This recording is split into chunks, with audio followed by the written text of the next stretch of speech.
welcome to another episode of Fox Talks. So today we are going to discuss about growth hacking and a lot of stuff. This is going to be an interesting non-technical podcast where everyone is welcome and everyone will be able to understand as to what this terminology really is about. So before I start off with the podcast, I would like to pay my condolences to the victims of the Pahalgam terror attack. Our thoughts are with them. And moving on to the podcast, I am Tarak Sakardande. I work as a security consultant at TEDFox, and if you are new, let me just brief you as to what all we do at TEDFox. So at TEDFox, we provide end-to-end client penetration tests ranging in fields like Active Directory, web application, and mobile applications. So apart from that, we offer premium and free courses that are available at academy.tedfox.com. And apart from that, by this time you must be knowing that we pump a lot of content on YouTube as well. So with me, I have Rohan. So is into growth hacking. Rohan, could you please introduce yourself to the audience real quick? Sure. So I'm the best-selling author of the growth hacking book series, which is part 1 and part 2. Mm-hmm. And I'm a growth consultant to early stage startups and startups of all sizes. Most of my work revolves around helping startups scale from 0 to X. X being 0 to 1, 1 to 10, mm-hmm. 10 to 100 and so on. Lovely catching up with you today. Very excited for the conversation ahead. Great. So that's going to be a mix of growth hacking and cybersecurity together. So likewise, Rohan, in your journey, you must have helped so many startups grow rapidly, right? So in your words, what exactly is growth hacking and how is it a bit different from the traditional marketing that we all hear about? Yeah, so essentially, what I have observed is marketing is not very systemized, scientific and analytical. Mm-hmm. Growth hacking is exactly that. Yeah. So think about it like, growth hackers are like mad scientists working in a startup lab, and they're running a lot of different experiments to see what moves the needle. Okay. And whatever works, we double down on that. And once a proven formula or a green field of possibility is discovered, we try to, scale that. So it's like, we are finding experiments that are repeatable, scalable, measurable to grow startups rapidly. Okay. Great. So likewise, it's more of an analytical approach toward things. So exactly. It's more scientific, analytical approach to marketing. Okay. That's the main difference between growth hacking and the traditional marketing. Okay, great. And likewise, why do you think the word hacking catches so much of attention in the audience? Yeah, I think I have been trying to also move away from it, saying that, okay, it's growth hacking equals growth marketing. The reason being that a lot of times hacking would be considered that, you're trying to find that one silver bullet that changes the game for you, or, something that is just a one-trick pony. But that's not the case. It's like you as a growth marketer or a growth hacker, you're running so many experiments, and then maybe, let's say, out of hundreds of them, you will find 5 that really make you a unicorn, right? Yeah. So not everything is going to work, but we are the scientists behind finding what actually works, right? So hence, hacking where you're not literally hacking per se, but it's hacking, the creativity and science behind startup growth. Yeah. Okay, so likewise, it's more of moving fast and thinking differently, right? Yeah, move fast, break things, learn from it. Yeah, this is something that exactly we do with cybersecurity, though. Okay, so that was really interesting. Likewise, even I am really new to this term. Likewise, when they say about growth marketing or growth hacking, that was really a good insight from your side. So, likewise, Rohan, let's move on to the next question. How do you think that the hacker mindset has the right curiosity, creativity, and persistence, and how do all of these qualities play a role in your world? I think it's about thinking beyond traditional. Yep. So when traditional working in a corporate, let's say, a lot of our clients, including really big unicorns and traditional companies like, let's say, Reliance, Rakuten, etc. in India, are moving to growth marketing because they realize that traditional marketing can only get you this far. Yes. And that's when the end of the traditional marketing is the beginning of growth hacking. So from the creativity standpoint, from the experimentation standpoint, we are trying to think that, okay, all of this is pretty cool, like what's currently the process and system and widely followed. Yeah. How we can add an element of twist to it to make it better, right? Yeah. So it's more of like, an approach from the psychological standpoint, from the technical standpoint, from the tools and script standpoint. We are trying to see, okay, how can traditional things be done in a way that they have never been done before? Yeah, absolutely. Likewise, even when you take an example in the field of cybersecurity, even we as pen testers, we have to be curious about the environment. So, and the second one is like, when you talk about creativity, it's always about trying different attacks, methods, and likewise, even the fact about persistence, we always have to make sure that we are holding on to it towards the very end. Because again, clients, they want their network or their products to be thoroughly tested. So all of these things even implement to our side of things as well. So again, Rohan, likewise, have you tried any unconventional hack to help a startup gain traction that you are particularly proud of?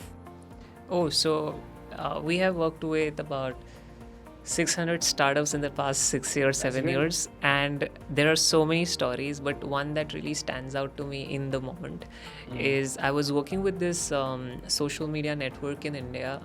It was an alternative to Twitter. Okay. And what we did for them is I was the first growth hire for a growth consultant to this company. They heavily relied on paid ads to acquire users, and they wanted to see how we can organically do it through word of mouth and other means. So I figured that on Reddit, because this was a social media an app that was focusing on local languages, we thought that why not reach out to masses at scale in the language that they understand. So usually when we do outreach in marketing, most of the marketing assets are in English. But because this platform had a flavor of local languages, what we did was we reached out to folks on Reddit using some Reddit API. And let's say if you're speaking to Tamil people or Marathi or anybody else, we wrote copies in that language. So it might technically look like, okay, how is it different from marketing, right? But the hack here is the psychological hack where, you are speaking the language of the customer. And that's what the platform stands for. Like, this is the social media for you to speak in the language that you are proud of. We give, so because it speaks to their identity, that actually makes them take some action. And the second level to dig into this experiment is that nobody does outreach on Reddit. People write DMs on Instagram, on LinkedIn, on Twitter, everywhere else. Reddit is a pretty blue ocean. So finding that API to do mass messaging is like a unique angle that we found through outreach. And even Reddit was unaware of it. Like, I remember doing about 100,000 or so. And then I received an official email from Reddit saying, you broke our platform, right? And we, of course, got our accounts back with, we were initially banned and then the bans were lifted. But the point being, we did not do anything to violate the policies of the platform. Neither it was anything illegal in my country. So technically, everything that was said and done was within the legal scope of work. But at the same time, maybe this was a unique approach that we took that nobody else had done it, and hence Reddit was surprised. Great. So likewise, even the example that you gave me, it reminded me of one of those times in my cybersecurity journey. So this might be a technical for a lot of people out there, but I will just try to simplify it a bit. So likewise, there was this web application, and the web application was made in a way that it allowed only the upload of image files with PNG formats. You must be knowing PNG formats by now, right? So what happens in this space when you're using a PNG format is just a picture, all right? So it was a way where the client had actually put restrictions on the web application. But again, we being pen testers, just like you growth hackers, we are always curious about things and we try a number of different methodologies. So what we did was we actually kind of tampered with the content type parameters. So basically we could upload a reverse shell and then get a client connection back. If you are, in order to simplify this for you guys, it was like getting a remote code execution on the client's machine. So likewise, it's his machine, but via the terminal I can completely have the access of it. So if you had to explain me like a 5-year-old, Okay. how did you upload some other format other than the PNG? Okay. So likewise, in cybersecurity, there are always security mechanisms in place. Okay. So let's say they had a format where they were only able to take PNG formats, but now they were using content type as the parameter. So when you're talking about the PNG files, the content type parameter is image/PNG. So that is how the web application responds to it. But because I'm using a man in the middle tool, let's say Burp Suite, so what happens is that this is the application and this is the server. Now you are in the middle when you're using Burp Suite. So basically all the requests that are going from the application to the server using Burp Suite, you are able to tamper with it. So now I have the authority of tampering with the content type parameter, which was initially for the PNG formats. Interesting. Yeah, so I changed it from PNG to that of application / the PHP one. And what was the fix? Like, do you make recommendations on what could be the possible? Yeah, obviously. Now the problem here is the server. See, I would like to explain it with the diagram here. So you guys just have to visualize. Okay. So this was the application, this was the server. I was in the middle, right? And I was tampering with the parameters. Now, the recommendation for it for the clients is actually to get it validated on the server side. So when I actually got the vulnerability in my case, the server was not actually validating it. The validation part was on the client side. But even if I tamper the parameter and the server is like, hey, there's something wrong. Why is he trying to upload a PHP file when I have explicitly told this guy to upload PNG formats? That is how the server side validation works. That's fantastic. Yeah. So that was something about a mixture of cybersecurity with growth hacking as well. Sure, you guys must be able to relate it. Well, let's move on to the next question, Rohan. So likewise, when startups are in hyper growth mode, what are the most common operational blind spots you observe? And are there any of them security related? A lot of them are actually security related, right? And we have no control over it. So I do operate at the intersection of marketing, product and engineering, but I don't have direct access to engineering, right? Yeah. It's just we sharing mechanisms with you what is possible on the product and engineering side to encourage growth and make it, a fast track, but we don't have absolute control. Yeah. In that case, what happens is, let's say if I make a recommendation to a startup that we want to have a referral mechanism where people can, refer more users, and in return, they can get some incentives. Okay. So let's say Google Pay in the initial years had this mechanism where if you invite your friend, you get some money, and then it's a double referral incentive system, right? Yes. Now this is possibly can be flawed in a way that somebody uses some fake accounts or makes a 1 rupee transaction, still gets like 50-50 for both sides. So there's a lot of testing that needs to be done for this to not happen, right? True. Similarly, a lot of giveaways have this referral mechanism where if you invite or even waitlist of the products, if you invite, let's say 10 of your friends, the more people you invite, the faster access you get to the product. Now, this is again flawed because there has to be a system to track emails that are not valid, bot signups and things like that, right? So again, this is something that we as marketers and growth marketers cannot do and needs to be done from the engineering security standpoint. A last example to share with you, let's say even in the banking world, I work with one of the biggest banks in India, too big to shut down. And what happened is I was issued a simple credit card. So at the end of the day, banks are nothing but digital products now. So I was issued a debit card, which I did not order. And maybe they took around 750 rupees and I did not receive any email notification or SMS notification. For every other transaction, I would receive something. What did exactly happen that something was issued and not a notification did not come through? That investigation is still underway. So you as a product manager or even the engineering team need to now fix this so as to establish trust from the security standpoint. And from the growth standpoint, again, at the end of the day, growth is not just about me fixing referral mechanisms and making it fair, but also brand positioning. If I feel that, okay, this I was with this bank because I thought they were the biggest in India. But then if it can happen to them, that's a potential hole on their reputation, right? Yeah. So that's where I feel the growth and security actually overlaps. Likewise, in that case, if the client had been working with you for the growth hacking part and with us for the security part of things, then they were up for a surprise, right? Yeah, there are a lot of synergies between both the teams. Yeah, exactly. So I was a bit curious about this one thing. Likewise, you talked about some unconventional hacks which helped startups gain some growth. So could you give a small example that you know of? For sure. Yeah. So we live in a world where everything is pretty exposed. Yeah. So if today I want to know that, let's say Redfox is in security agency, Yeah.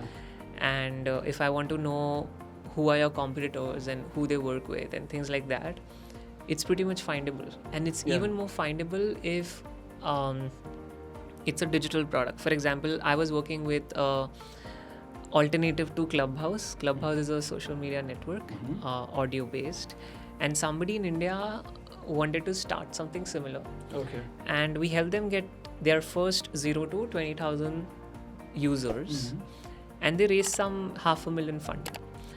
Now, how this was possible is we did this in about 60 days. And how this was possible is because Clubhouse was already a bigger competitor. Even if I get a fraction of people, just 20,000 people to my product who is already adaptive to the audio exchange on social media, then it would be easier for them to catch them versus trying to explain an entirely new audience that audio social media is also possible, right? So a lower hanging fruit would be the existing users of Clubhouse, instead of me going to some other, let's say, Reddit platform and getting text users to use audio, right? Okay. So in this case, I just had to get the database of the Clubhouse folks, like users, and then market them my products, right?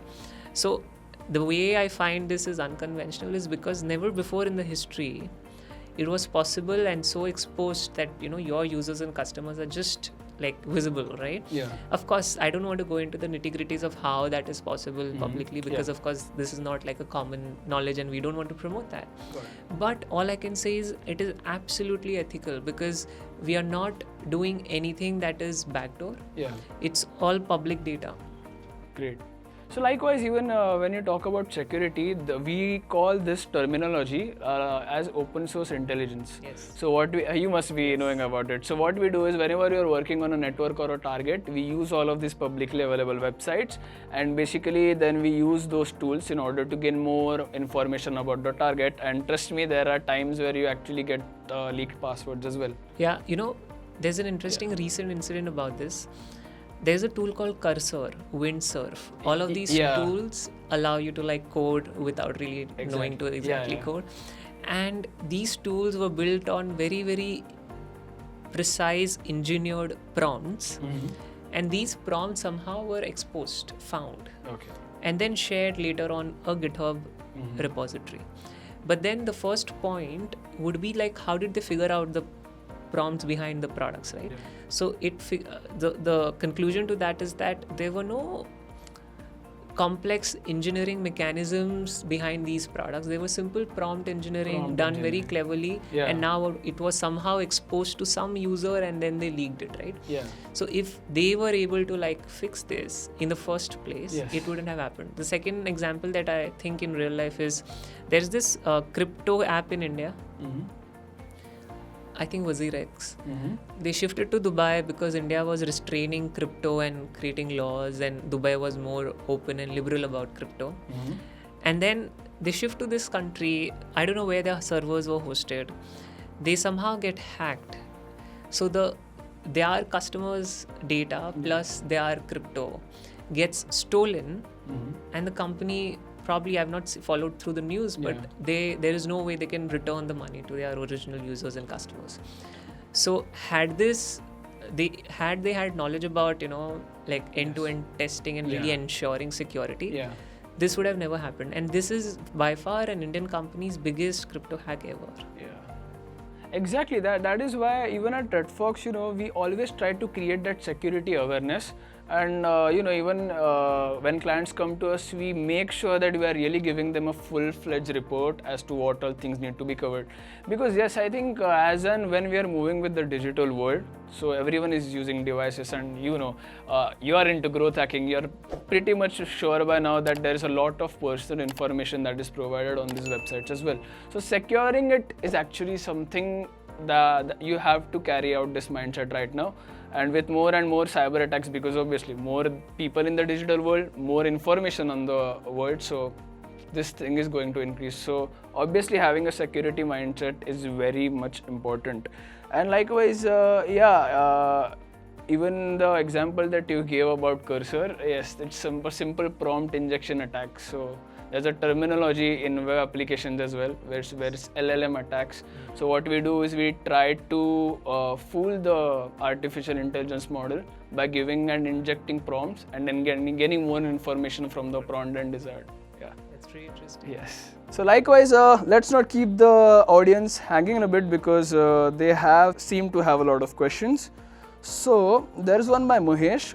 He's asking, what role does content marketing play in growth hacking?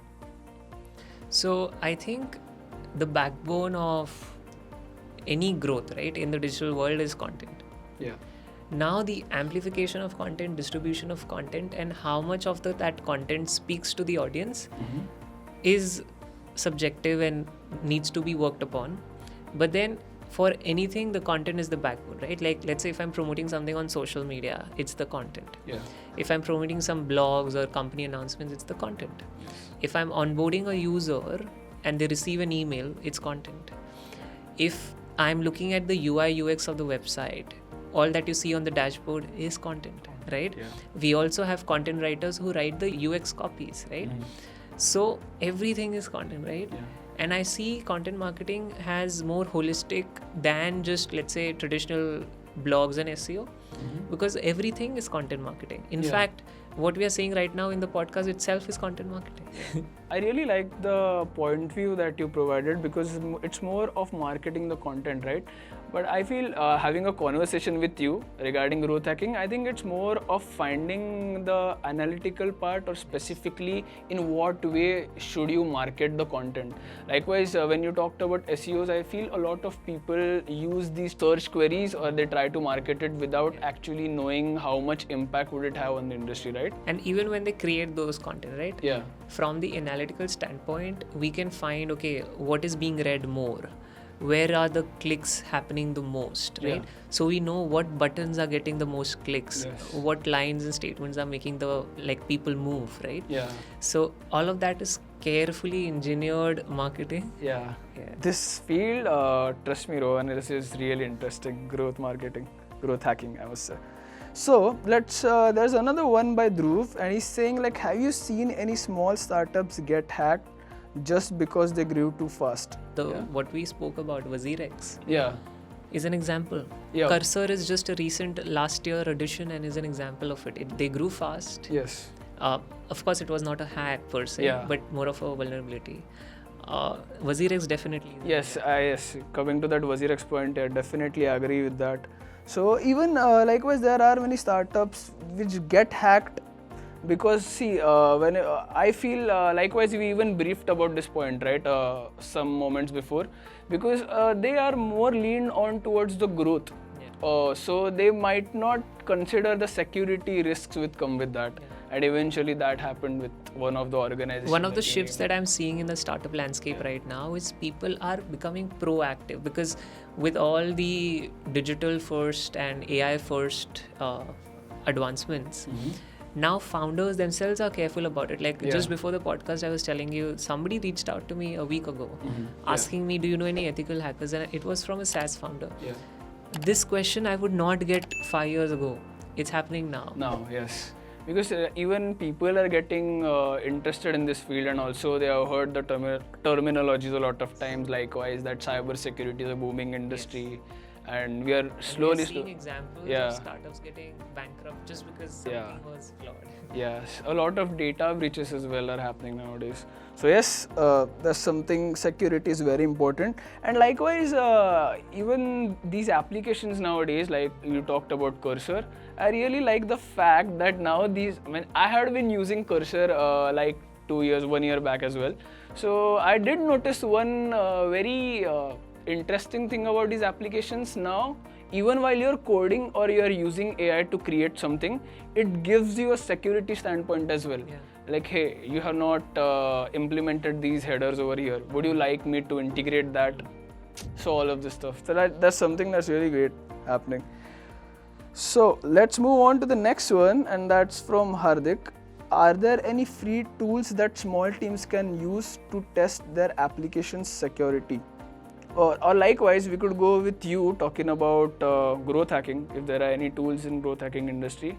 And likewise, I can help them out with some in the cybersecurity. Sure. So there are actually millions of tools out there now. Like the SaaS landscape has grown to a point where the future that I foresee is that everyone will have their own set of tools. Yeah. Like, anyone can build anything right now with AI, right? The foundational structure is there and you make it more sophisticated. Yeah.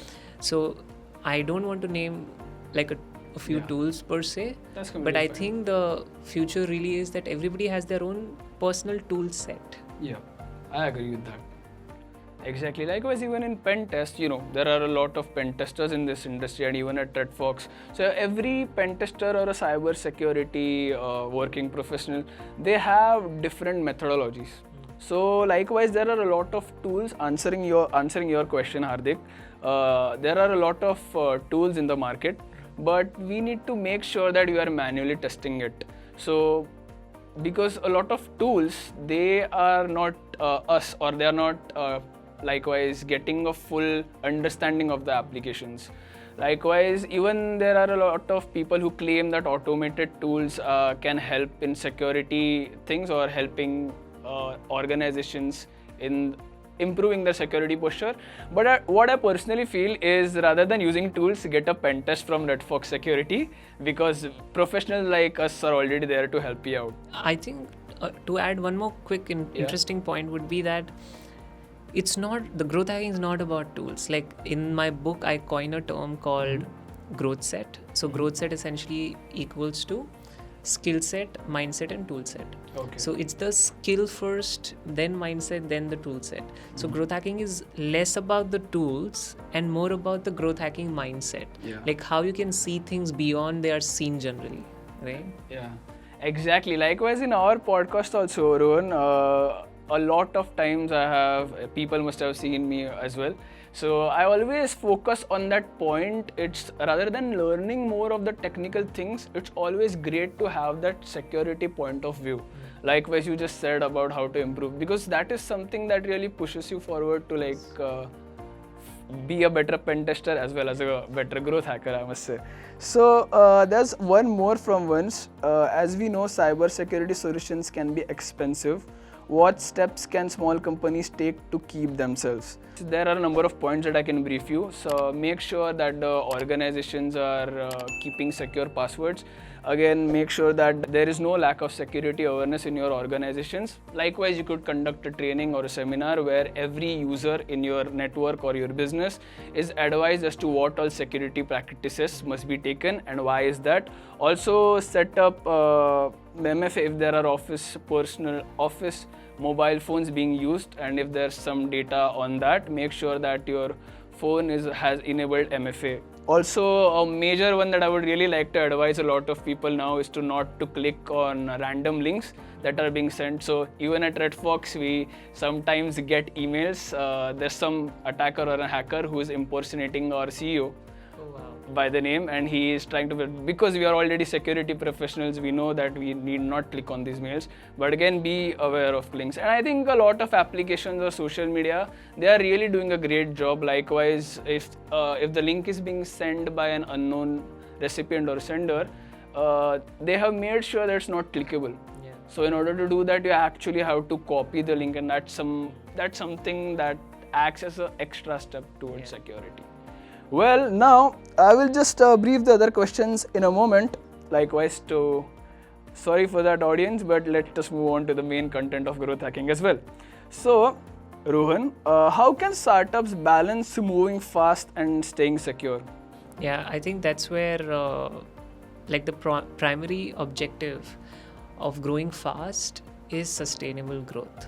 Yeah.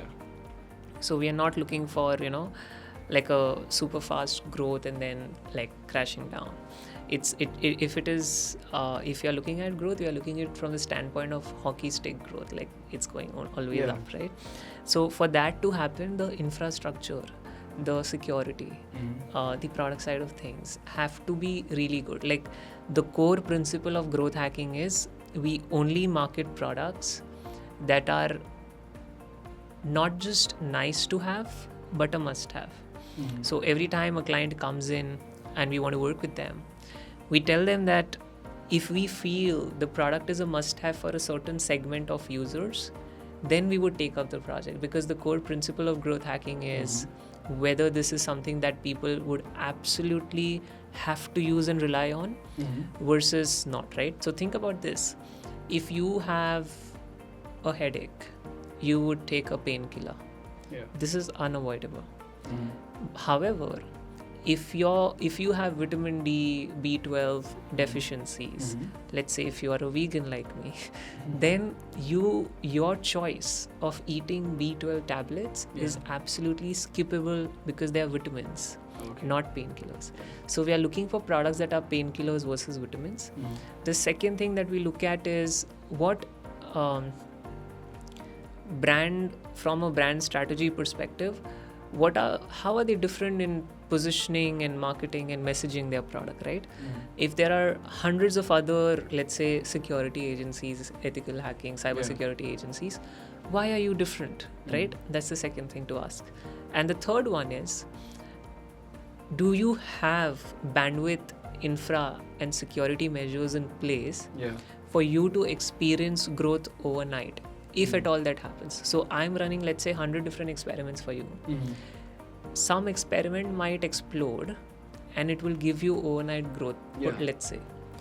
Are you capable of handling it, or your servers would crash or something wrong would happen? Once they are qualified with these three questions, only then we onboard them as clients. Okay. While we are having this conversation, I could see the transition very much happening between the both of us. Because now I'm imagining, let's say a client is working with the both of us. Now they want you to take care of their growth. Let's say that's a small business. You help them out. Everything's going great. You show them charts, graphs, and something really happens on the security side of things. So exactly at that place, we are at TEDFox, we are there in order because we provide penetration tests, and we just make sure that all of these things are very much well documented so that even a non-technical person can understand as to what all things are really happening. So I feel, people should really consider the security aspect as well, because with growth, while you're growing with the help of growth marketing or hacking, a lot of attackers will be eyeing your company as well. The bigger you become, like the more vulnerable you become. Yes. At the same time, I had a very good term. There is a very good symbiotic relationship between, security and growth. Symbiotic in a way that, both can't exist without each other. Yeah, exactly. Great. So likewise, Rohan, should we take some questions from the audience now? Okay, so there's one from Siddharth. Do you think that such data should be public, or is it not in the public's interest to potentially have their privacy invaded as little as the exposure does? Okay, I think likewise, to answer your question, Siddharth is talking about the data being public, or should it be public? So likewise, we were talking about those OSINT techniques. So could you is there privacy being invaded or something like that? Where I mentioned about data being public. Yeah. So it's mostly, just to give you a hint, right? It's simple social listening. Yeah. And social listening cannot be stopped because, as in, you want your product to have word of mouth, but then the flaw or the drawback for the word of mouth is that you are very much out there. Like everybody knows who are your users and customers, right? So it is a very large scale, sophisticated, complex social listening that leads to all of that data. So it's unavoidable, but at the same time, it can be done in a way that doesn't directly give out as much details. Like if you have any measures in your product that, let's say, some people would have referral links of a certain pattern that is traceable, or let's say if I had to give you a Clubhouse invite, it would give a direct access to me inviting people. It wouldn't be a link. When it becomes a link, that gets shared somewhere publicly, and that becomes a pattern for somebody else to follow through and find everything else, right? Because the link structure is the same. So it's a very nuanced thing, and I'm just giving one example. There are several others, and I hope this gives you the direction of the answer. Sure, Rohan, let's move on to the next one. As to what's one of those wildest or most creative growth hacks that you have seen succeed, and likewise, what did it teach you? I think the two examples that I gave you are one of the best ones, but like I said, I have 600 companies working with 600 companies. We have identified some patterns. So the pattern has mostly been that, okay, there is one technical leverage that we have, either because we have an extra tool, some different script, or a way that we thought this platform could be used that has never been used before. That's one, right? There's some technical scope there which other people did not find. The second one is, and if some others are finding it, that's the time when you stop using it. Like if you have to be like the first one to have that exploit, and when I say exploit, as in ethical, in an ethical marketing way. Once it's like an open secret, that's when you move on to the next channel and find the next thing that is not openly known, right? Not commonly known.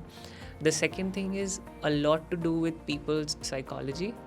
So Facebook and all of these big companies, Netflix, have engineering teams that are engineering human behaviors in a way that they want to craft. And they know exactly, let's say on Reddit there is a thing called how many bananas you're scrolling. And to us, it might look like, oh, it's a fun thing. They actually tell you how many kilometers of banana you're scrolling. We will laugh it off and let it go, right? But from a growth hacking standpoint, what I'm thinking is Reddit is really tracking, and not just Reddit, it's every single platform is tracking how many scrolls you're doing, and basis that the content is surfaced, what kind of content you're watching, what kind of communities and topics you explore, and based on that, more recommendations are made in a way that keeps you in the loop of that product, right?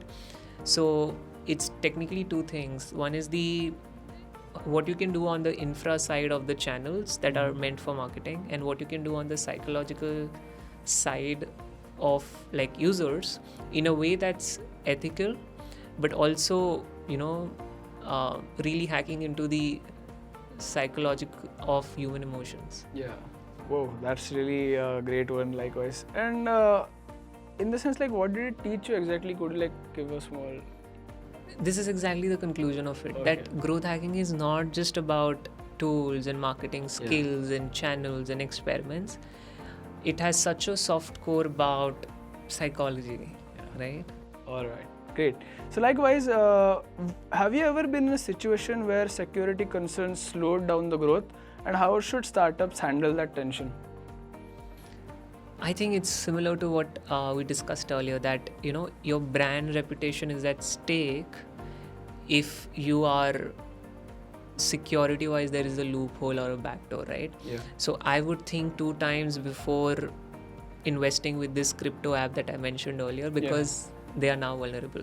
Even if they have the best security now, it will take a lot of marketing efforts to re-establish that reputation and sense of safety. Similarly, I think I was talking to you about this big bank, which essentially had this violation of thing. Again, it's about me being impacted as a user or customers, and once it is done, even if the best measures are taken to secure it further, it would require a large-scale marketing campaign to reclaim the trust. All right. So likewise, in many companies, the technical teams and growth teams don't talk enough, right? So what's one thing each side should actually understand about each other? I think the beauty of growth hacking is exactly this, that we came up with this culture of growth hacking because we didn't wanted teams to work in silos. So if you look at the corporate structures right now, the marketing team, the design team, the engineering team, the CXOs are all separated and working in silos, ensuring that their functions are perfect without really understanding the impact of it when everything comes in together, right, in an integrated way. So how can the product team and marketing team collaborate to ensure growth, right? So in growth hacking, we say that growth hacking teams do not work in silos. We work as one single unit. Yeah. So the engineering team has to sit next to me for us to think about growth, right? Every single person on the team's responsibility is, let's say, user or customer acquisition and retention and revenue. So a designer can't get away saying that, oh, I built the best UI UX possible, but then me as a growth consultant, advisor and growth hacker, I'm going to hold you accountable for having a UI UX in a way that promotes growth. Like, is the product very intuitive to use, right? Similarly, is it having the same patterns as every other platform? For example, if you look at social media right now, everything looks same. TikTok UI looks same. Instagram Reels looks same. YouTube Shorts looks same. Why do you think that, like, can't they innovate things? Of course they can. But there is a reason they are kept same, right? It's more to do with psychology. Probably they want you to be hooked towards the application more. It's the behavior, repetition and pattern, right? So this again comes from my retention of users and watch time will come from the responsibility of the UI UX team, and this is beyond my control, and that's where we say it's all working in tandem with each other. Likewise, I would like to give an example. Also, let me know that if I am on the right track or not. So even I'm a big fan of playing video games. So back in time, I used to see that video games were more like leaned on story modes and campaign modes. But nowadays, what they're doing is they are introducing online things more, and they're encouraging people to play online more. So likewise, it has to do with again, it comes with ranks, achievements, leveling up. So these can be the same point as well, right? We call this gamification. So if you put people into certain levels, ranks, leaderboards, coins, points, right? All of these is the gamified version of the product. And the best way to hook people is to gamify things. As simple as, there is some product which I was using years ago with Snapchat. There was some streak count in it. Right? I know that. I know those days. Right? So people will just go back to the app because they don't want to lose the streak. Losing streak is a psychological pain to us that, oh, I did it for 100 days and 101 day I lost it. People don't want that pain. And product teams are exploiting that. So likewise, even I have recently come through these food eatery apps, and I see them adding a mini game towards, and like you can win coupon codes and stuff. Is it something like a part of growth hacking as well? Yes, it's all gamified. Like anything to do with user acquisition, anything to do with converting user to being a customer being a repeat buyer, which is retention, and then referring other people. So the entire funnel and journey of a user is all growth hacking. So while marketers will operate at the top of the funnel, which is just acquiring users, growth hackers are looking at the full funnel. Great. That is really a good and a deep insight as to what it is about. So great. Likewise, let's just take some questions from the audience. There's a question from Basic to Dynamic. How do you see the Instagram Reels as marketing? Instagram Reel works on a lot of randomness, like randomness not for the company but for the end user, right? You cannot predict what will happen. So I have worked with 7 social media apps and companies, 2 of them being major ones. And what I can share publicly is that social media algorithms are designed in a sine wave. So if you're consistently posting on LinkedIn, you will see some post going viral, then there's a drop, as if they just cut your reach somehow. Then there's another spike, and then there's a drop, right? Same is the case with reels. Reels somehow will go viral. The reels that you will think that this will definitely go 1 million views will be the one which will get 1 view, and the one that you will feel this will definitely not go viral will go viral, right? Yes. So the thing is, the algorithm works on sine waves. We constantly want to train people to not be able to predict the pattern, while the social media preachers will keep teaching you, do this, do that, post on this time, this hashtag, that hashtag. Nothing works. The algorithm is designed to make you lose, and it's always going to be sine wave. Okay. Great. So I hope Rohan has definitely answered that question. So likewise, let's move on to a fun part, which is actually the rapid fire round. So you can open the phone and let's go with that. So you're ready, right? Yes. Okay. So likewise, Rohan, one growth hack or marketing tool you swear by? I think the biggest growth hacks you can find is in the psychological terms. And that's the biggest one. There's nothing bigger than fully understanding the psychology of human emotions. Okay, great. In hacking, let's say if I had to, as a ethical hacker, if you had to think from the mindset of an actual hacker, a black hat hacker, you would get into the shoes of them, right? Yeah. So getting in the shoes, and we as growth marketers, growth hackers, get in the shoes of the end user and customer. Okay. To really figure out how they would feel about certain things, right? Yeah. Seems like there are a lot of things that are common in between. A question back at you would be, is there any security tool every startup can consider using? Let's say I'm consulting a lot of startups. If there is something that I can immediately give them, what would it be? So see, there's there are a lot of tools in the market, but the best thing that you could probably give them is get the pen test done from us. Awesome. Yeah. So likewise, asking you, what is the biggest myth about growth hacking? I think the biggest myth is that people consider it a one-trick pony, that I would do one thing and magically their startup would be unicorn the next day. Yeah. But that's not the case. Growth hacking really is about very systematic, progressively experimenting new things and figure out what works, and then double down on things that really works. Yeah. Great. I have something similar alongside, right? What is the biggest myth that you have come across in your career in cybersecurity about cybersecurity? So likewise, a lot of people, they think cybersecurity is all about hacking stuff, but actually it's not really that. I used to think that. You see, a lot of people, they think that it's all about hacking, but again, it's more of hacking in an ethical way and making sure that you are safeguarding the systems in the best way possible. That's pretty cool. Yes. So likewise, one piece of advice for the new startup founders that you could provide? I think the biggest advice someone can take is this. Learn from people who have been there and done that. Yeah. Who are experienced. Collaborate with people who are at the same stage and level as you. And teach people, pass it on, pay it forward to those who are just getting started. Yeah. Great. That kind of balances the entire ecosystem. Yeah.